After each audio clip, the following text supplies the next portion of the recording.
If you know someone who is constantly hungry, drinks a lot of water, and has to take a shot every day, then unfortunately that person may be suffering from a disease called diabetes mellitus. Diabetes mellitus or DM is a metabolic disease resulting in a high blood glucose level in the body. It can be divided into two subtypes. The first one is type 1 diabetes, which is a genetic disorder involving the destruction of beta cells in the pancreas or the insulin making cells. The pancreas produces little or no insulin at all. The second one is type 2 diabetes, which can be referred to as insulin resistant, as the body fails to recognize and respond to insulin properly. Type 2 diabetes can develop over time and is usually diet related.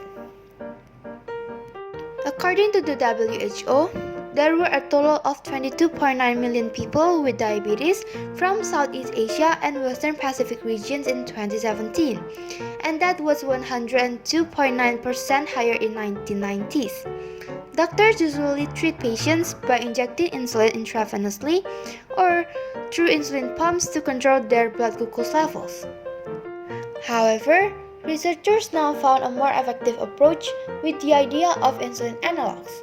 They are made the same way as human insulin, but their pharmacodynamic features and how they act in the body are genetically altered with the help of recombinant DNA technology.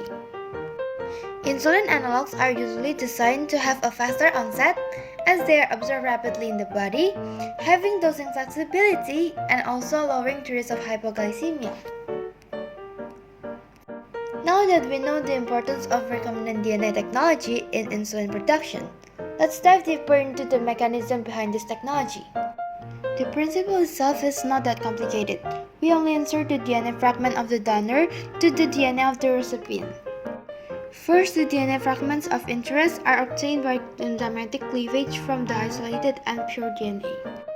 These fragments are then joined with the target DNA of a factor, which commonly is the plasmid of bacterial cells.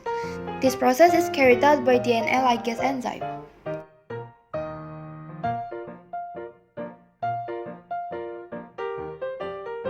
The modified DNA is then introduced into a target host. The host is then cultured and multiplied, generating a blended population of transformed and non-transformed DNA fragments. The transformed cells, which are the ones we want, are detected by using marker genes. Cells that express our gene of interest are then harvested and cultured. This culture is then processed to become insulin analogs.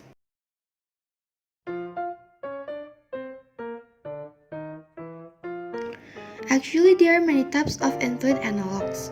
However, we're going to discuss the most common types of insulin that diabetic people frequently use, which are rapid and long-acting insulin. Insulin aspart is a novel rapid-acting insulin analog made by recombinant DNA technology that act rapidly and lasts longer than conventional human insulin. Insulin aspart affects glucose metabolism by enhancing the storage and inhibiting the breakdown of glucose, fat, and amino acids. Insulin also decreases blood glucose via increasing glucose absorption in the peripheral tissues, mainly skeletal muscle and fat tissues. Insulin aspart suppresses gluconeogenesis, which is the generation of glucose in the liver, lipolysis, the breakdown of fats or lipids into fatty acids, and proteolysis, which is the breakdown of proteins into amino acids. The greatest glucose lowering effects occur within 1 to 2 hours and last for 3 to 5 hours. Lastly, this type of insulin analog is similar to ordinary insulin, but has a quicker onset and shorter duration of action. As a result, insulin aspart is chosen for mealtime insulin coverage since it may be given every 4 hours. Insulin glargine is a long-acting insulin, and there are two alterations of human insulin for forming insulin glargine. The first alteration is by adding to arginine, which has positive charges into the C-terminus located on the beta chains. Since this derivative has an acidic characteristic, meaning that it cannot be combined with the neutral pH insulin. Thus, a second modification is required to avoid dimerization and deamination by the acid-sensitive asparagine residue.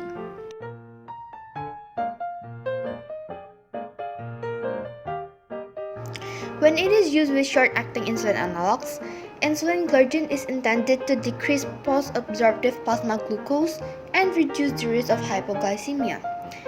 So it is enhancing the long-term glycemic management. Well, that's all that we can share to you guys. Goodbye!